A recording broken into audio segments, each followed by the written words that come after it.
Bagya pong bumilis ang galaw ng Bagyong Lawi na patuloy po nagbabanta sa may lugar ng Cagayan, Batanes area.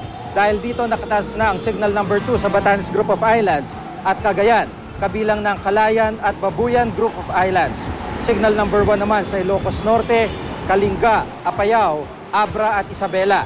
Huling namata ng pag-asang bagyo sa layong 410 km sa silangan ng Apari, Cagayan. Taglay nitong lakas ng hangin 250 km per hour at bugsong aabot sa 250 km per hour. Kumikilos ito pailagang kanluran sa bilis na 13 kph. Base sa storm track ng Weather Central, bumaba na po ang tsansa nitong maglandfall. Inaasahan naman itong lalabas ng Philippine Area of Responsibility sa Sabado. Dahil sa bagyo magiging maalon sa northern at eastern seaboard ng bansa, abot ng 5 hanggang 7 metro ang inaasahang pagtaas ng alon sa mga lugar na iyan. Inaabisuhan ng mga maglalayag na iwasan muna ang mga nabanggit na baybayin. Bukas, asahan po sa Luzon ang makulimlim at maulang panahon, lalo na sa mga lugar sa Hilaga.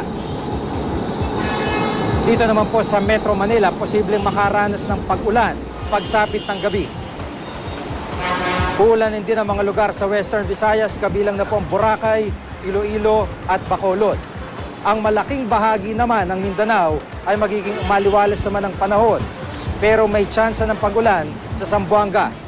At para po sa karagdagang weather update, puntahan lang ang GMA News Weather page o Facebook page. Isabela